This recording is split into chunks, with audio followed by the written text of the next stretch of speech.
مسئلہ طے ہو گیا تھا۔ لیکن یہ قرآن کا اصول ہے، پچھلی بار بات آئی تھی کہ جب جہنمیوں کا تذکرہ ہوتا ہے تو اللہ تعالیٰ اپنے ایمان والوں کو دل رکھنے کے لیے، اپنے ایمان والے کو ہم کہہ لیں کہ موٹیویٹ کرنے کے لیے اور ان کو ترغیب اور جذبہ دینے کے لیے آگے فوراً جنت کی نعمتوں کا تذکرہ کرتے ہیں اور ان کے انعامات کا تذکرہ کرتے ہیں۔ اتنا سخت عذاب سن کر کے جو گنہگار ہوں گے، جو چھوٹے موٹے گناہ جو ہو جاتے ہیں، وہ کہیں گے ہم تو پھر جہنم میں جلنے والے ہیں، اب کیا فائدہ اللہ کی فرمانبرداری کر کے، لہٰذا ہم اب کچھ نہیں کریں گے۔ لیکن اللہ تعالیٰ فوراً کہتے ہیں نہیں، جنت کی یہ اعمال اس کو بھی سنو، اس کو بھی سنو کہ جنت میں کیا کیا چیزیں ہوں گی۔ لہٰذا جب اس کو سنتا ہے آدمی تو اس کو تھوڑا ریلیکس فیل ہوتا ہے، وہ ترغیب اور اس کو جو ہے ترغیب مل جاتی ہے ایک طرح سے اللہ تعالیٰ کی طرف سے، تو وہ پھر مزید اپنے کاموں میں لگ جاتا ہے، جو گناہ ہوتے ہیں اس سے توبہ کرنے لگتا ہے۔ ان للمتقین مفازا، جو اللہ سے ڈرنے والے، تقوی اختیار کرنے والے، اللہ کا باس و لحاظ کرنے والے جو متقی حضرات ہیں، اصل معنوں میں وہی کامیاب ہے، اصل معنوں میں وہی کامیاب ہے۔ دنیا میں بھلے رکشہ چلاتے ہوں، دنیا میں بھلے ان کی کوئی حیثیت نہ سمجھی جاتی ہو، لیکن اگر متقی ہیں، تقوی والے ہیں، اللہ کا باس و لحاظ کرنے والے ہیں، اللہ سے ڈرنے والے ہیں، نیک کام کرنے والے ہیں، برائیوں سے بچنے والے ہیں، رذائل سے بچنے والے ہیں، تو معاملہ یہ ہے کہ وہی کامیاب اور کوئی کامیاب نہیں۔ حدائق و اعنابا، اور ان کے لیے کیا ہے جنت میں؟ طرح طرح کے باغ ہیں، اور اس باغ میں، ان باغات میں طرح طرح کے میوے اور پھل ہوں گے، اور خالص ہوں گے، انجیکشن والے نہیں ہوں گے، خالص ہوں گے وہاں کے پھل۔ وہ اعناب، اور وہاں انگور ہوں گے۔ انگور ایک صفت بتا دی گئی خاص کرنے کے لیے کہ انگور باقی سارے پھل ہوں گے وہاں ہر طرح کے پھل ہوں گے، لیکن ایک خاص چیز کرنے کے لیے بتا دیا گیا حدائق و اعنابا، کہ وہاں پھل ہوں گے اور وہاں باغات ہوں گے اور انگور ہوں گے۔ وکواعب اترابا، اور ان تمام چیزوں کو کسی کو نعمتیں مل جائیں اس کے ساتھ لیکن کوئی ہو نا، تب بھی آدمی بور ہوتا ہے۔ اگر اس کے ساتھ کوئی ہو نا، مثال کے طور پہ کوئی اکیلا آدمی نینی تال گھومنے نہیں جائے گا، کوئی اکیلا آدمی منالی گھومنے نہیں جائے گا، اپنے دوستوں کو لے کر کے جائے گا، یا شادی شدہ ہے تو اہلیہ کو لے کر کے جائے گا، تو کوئی ساتھ میں ہونا چاہیے ورنہ بور ہو جاتا ہے۔ وکواعب اترابا، اللہ تعالیٰ کہہ رہے ہیں وہاں ایک عمر کی ہم لڑکیاں دیں گے، وہاں ایک عمر کی حوریں دیں گے۔ آج کل حوروں میں بہت مسئلہ چل رہا ہے پورے ہندوستان میں۔ وکواعب اترابا، ان کو ایک عمر کی حوریں ملیں گی۔ ایک عمر سے مراد یہ ہے کہ وہ بوڑھی نہیں ہوں گی، وہ بوڑھی نہیں ہوگی، ان کی ایک عمر ہوگی۔ اور اس کے بارے میں علماء بتاتے رہتے ہیں کہ حوروں کا کیا مسئلہ ہے، اور یہ جو آج کل مسئلہ چل رہا ہے اس کے ضمن میں ہم جواب دیتے ہیں، کہتے ہیں کہ یہ حور کیوں 72 حوروں کا کیا ذکر ہے، اس کے اوپر شاید پکچر بھی کوئی غالباً بنائی گئی مسلمانوں کو بدنام کرنے کے لیے۔ تو یہ بات سمجھ لیں کہ اگر ہم نے کسی بچے کو، مثال کے طور پہ ہم نے کسی سے کہا پڑھنے کے لیے کہ تم کو پڑھائی کرنا ہے اور انٹر پاس کرنا ہے، تو وہ اس کے سامنے ہم کوئی چیز رکھیں گے، کوئی نتیجہ رکھیں گے، اگر تم انٹر پاس کرو گے تم کو ہم یہ دیں گے انعام، تم کو ہم نوکری دیں گے، تم کو ہم اتنا پیسہ دیں گے، تم کو ہم گھر بنا کے دیں گے۔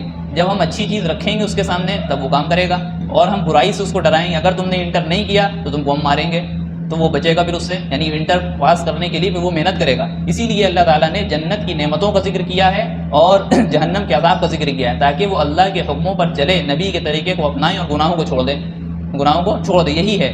تو حوروں کا جو ذکر ہے، تذکرہ ہے، وہ اسی نہج پر ہے، اسی ضمن میں ہے کہ اللہ تعالیٰ ہم کو موٹیویٹ کرنا چاہتے ہیں، بتانا چاہتے ہیں کہ تمہارے لیے یہ نعمتیں تیار ہیں، وہاں تمہارے لیے یہ نعمتیں تیار ہیں۔ دوسری چیز وہاں کی عورتوں کی جو خوبصورتی کا ذکر آتا ہے، پانی منگوا دیں۔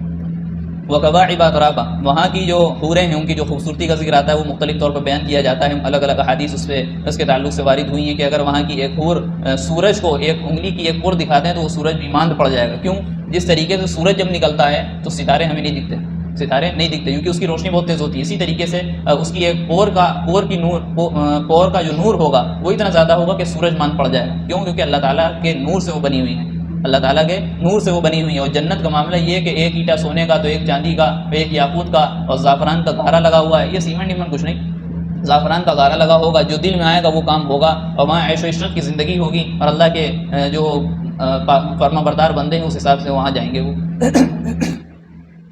حضرت ام سلمہ رضی اللہ عنہا نے اللہ کے رسول صلی اللہ علیہ وسلم سے پوچھا کہ جنت کی عورتیں بہتر ہیں یا دنیا کی عورتیں بہتر ہیں؟ تو جواب کیا ہونا چاہیے؟ ابھی جو ہم نے تھوڑا بہت تذکرہ سنا حوروں کا، جنت کی حور بہتر ہے، لیکن اللہ کے رسول کیا فرما رہے ہیں؟ نہیں، دنیا کی عورت بہتر ہے۔ حضرت ام سلمہ رضی اللہ عنہا بھی جو ہے تھوڑا تعجب ہوا، کہنے کہ وہ کیسے، وہ تو اللہ کے نور سے بنی ہوئی ہیں اور اتنی خوبصورتی اللہ نے ان کو دی ہے، تو کیسے ہو سکتا ہے؟ تو اللہ کے رسول علیہ الصلوۃ والسلام نے بتایا، یہ ہماری خواتین کو بتانے کی ضرورت ہے کہ دنیا کی جو عورت ہے اس کے ساتھ کام لگے ہوئے ہیں، دنیا کی مصروفیات ہیں، اللہ کی بندگی کرتی ہے، جب کوئی غلطی ہوتی ہے تو اللہ سے توبہ کرتی ہے، اللہ سے رجوع کرتی ہے، اللہ کی تعریف بیان کرتی ہے۔ یہ تمام چیزیں جنت کی عورتوں کے ساتھ نہیں ہیں، وہ اللہ تعالیٰ نے ان کو پیدا کر دیا، وہ وہیں ہے جنت میں۔ لیکن یہاں کی جو عورتیں ہیں وہ توبہ جتنی مرتبہ کرتی ہیں اور جتنی مرتبہ اللہ سے دعا کرتی ہیں اور جتنی مرتبہ اللہ کے لیے سجدہ کرتی ہیں اور اللہ کی بندگی کرتی ہیں، اتنا زیادہ اللہ کے قریب ہوتی جاتی ہیں، لہٰذا دنیا کی عورتوں کا درجہ بڑا ہوا ہے۔ دوسرا ایک اعتراض یہ ہوتا ہے آج کل کے ماحول کے اعتبار سے کہ اگر جنت کی حوریں اتنی خوبصورت ہیں تو دنیا کی جو عورتیں ہوں گی جب مر کر کے جائیں گی جنت ان کو ملے گی تو ان کا کیا مقام ہوگا؟ تو ان کے بارے میں بتایا کہ وہ جنت کی جو یہ حوریں ہیں ان سے 70,000 گنا زیادہ خوبصورت بنا دی جائیں گی، ان سے 70,000 گنا زیادہ خوبصورت بنا دی جائیں گی۔ دوسری چیز، جو یہاں شادی شدہ ہے اس کو جنت میں وہی بیوی ملے گی خوبصورت بنا کر کے ایسے۔ تو اس میں لطیفے بھی سامنے آتے ہیں۔ غالباً پیر ذوالفقار احمد نقشبندی رحمت برکاتہم نے یہ واقعہ بتایا کہ انہوں نے جنت کے اوپر کہیں بیان کیا اور بتایا کہ آپ کو جنت میں ایک تو وہی بیوی ملے گی جو آپ کی دنیا میں تھی، پہلے کہ وہی ملے گی، بعد میں بیان کے بعد پوچھا کہ ہاں وہی ملے گی، کہ ہم نہیں جائیں گے جنت میں۔ کہنے لگے ہم جنت میں نہیں جائیں گے۔ کیوں نہیں جاؤ گے؟ کہ ہم ان کو دنیا میں جھیل رہے ہیں، وہاں بھی ان کو جھیلنا پڑے گا۔ تو انہوں نے بتایا کہ نہیں، جنت میں جو ملیں گی وہ تم کو صحیح کر کے ملیں گی، یہاں جو غلطیاں ان کے میں جو ہے فالٹ رہ گیا تھا وہ صحیح کر کے ملیں گی۔ اسی طریقے سے شوہر وہ بیوی کی طرف سے بھی مفتی صاحب سے مسئلہ پوچھا گیا کہ جو جنت میں جائیں گے تو کیا یہی شوہر کہ جو شراب پی کے آتا ہے، مارتا ہے، گالیاں دیتا ہے، نہ جانے کیا کیا ظلم کرتا ہے، یہاں یہی ملے گا؟ تو کہ یہ ملے گا ہم کو، یہاں یہی ملے گا؟ کہ تو پھر ہم تو نہیں جانا چاہتے ہیں جنت میں۔ کہ نہیں، آپ کو جو ملے گا وہ ڈینٹ پینٹ کے ساتھ ملے گا، ڈینٹنگ پینٹنگ کا کام ہو جائے گا تب آپ کو ملے گا۔ تو خیر ہم نے بتایا کہ جنت پاک جگہ ہے، جنت پاک جگہ ہے، وہاں غلط لوگ نہیں جا سکتے۔ اگر غلطیاں اس کے اندر ہیں تو اس کو صاف کر کے دیا جائے گا، اس کو صفائی ستھرائی کے ساتھ اس کو پاکیزہ بنا کر کے تب جنت میں اس کو داخل کیا جائے گا۔ اور جو غیر شادی شدہ عورتیں مری یا آدمی مرے تو ان کے لیے پھر غیر شادی شدہ جو یہاں عورتیں مری ان کے جوڑا بنا دیا جائے گا، جو عورتیں مری ان کے لیے مرد کا جوڑا بنا دیا جائے گا۔ ٹھیک ہے۔ وکاسن دہاقا، وہاں لبالب شراب ہوگی، وہاں لبالب بھرے ہوئے جام ہوں گے، شراب ہوں گی، اور اللہ تعالیٰ بعض لوگوں کو پلا رہے ہوں گے۔ ایک وہاں جنت کا ایک کوٹا بتایا جاتا ہے، VVIP کوٹا، ایک VIP ہوتا ہے، ایک VVIP کوٹا۔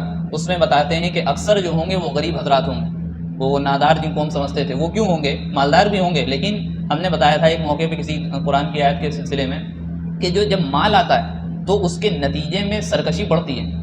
بہت کم لوگ ایسے ہوتے ہیں جو اللہ کا خاص فضل ہوتا ہے کہ مال آنے کے ساتھ ان کی بندگی میں اضافہ ہو جائے اور وہ اللہ کی رضا کے لیے خرچ کریں۔ جب مال آتا ہے اور بے تحاشا آتا ہے تو وہ گناہ کے کاموں میں لگانے کی انسان زیادہ سوچتا ہے، یہ فطرت ہے۔ اللہ کی رضا کے لیے کام، اللہ کی رضا والے کاموں میں لگانے کی کم سوچتا ہے۔ لہٰذا اللہ کے راضی کر لینا مال دینے کے بعد یہ بھی ایک اچھا مقام ہے، لیکن جس کو اللہ نے مال نہیں دیا اس نے اللہ کو خوش کر لیا تو اس کو VVIP کوٹا ملے گا۔ اور اللہ تعالیٰ وہاں کا حال یہ ہے کہ اللہ تعالیٰ اپنے ہاتھوں سے شراب پلائیں گے، اپنے ہاتھوں سے شراب پلائیں گے۔ تو یہ چند چیزیں تھیں، انشاءاللہ باقی چند آیتیں بچی ہیں، اگلے ہفتے ہو جائیں گی۔ تو یہ جنت کا تذکرہ ہے۔ ہم کو اللہ سے دعا کرنا ہے کہ جہنم کا جو تذکرہ ہے اللہ تعالیٰ ہم کو اس کے عذاب سے بچائے، اور یہ جنت کا تذکرہ ہے اللہ تعالیٰ ہم کو جنت کا حقدار بنائے اور ایسے اعمال ہمیں نصیب فرمائے جو ہمیں جنت میں لے جائیں اور اول مرحلے میں لے جائیں۔ بعض لوگ غفلت کا شکار ہوتے ہیں کہ بھئی جس نے لا الہ الا اللہ کہہ دیا وہ تو جنت میں جائے گا، تو ہم نماز پڑھیں نہ پڑھیں، ہم نے تو لا الہ الا اللہ کہہ دیا۔ لیکن ہماری کوشش یہ ہوگی کہ ہم پہلے مرتبہ میں داخل ہو جائیں۔ ہم جہنم میں جائیں کیوں؟ ہم کو جانا کیوں پسند ہے بھائی؟ ہم ڈائریکٹ جنت میں چلے جائیں، ڈائریکٹ اس کی نعمتوں کا مزہ لیں۔ ہم کو یہ تمام چیزیں سوچنی چاہیے۔ اللہ تعالیٰ سے دعا ہے کہ ہم سب کو کہنے سننے سے زیادہ عمل کی توفیق نصیب فرمائیں۔ آمین وآخر دعوانا ان الحمدللہ رب العالمین۔ ویڈیو اگر اچھی لگی ہو تو لائک کریں، شیئر کریں اور چینل کو سبسکرائب کرنا نہ بھولیں، اور ساتھ ہی ساتھ بیل آئیکن کو پریس کریں تاکہ نئی ویڈیو کی نوٹیفیکیشن آپ کو ملتی رہے۔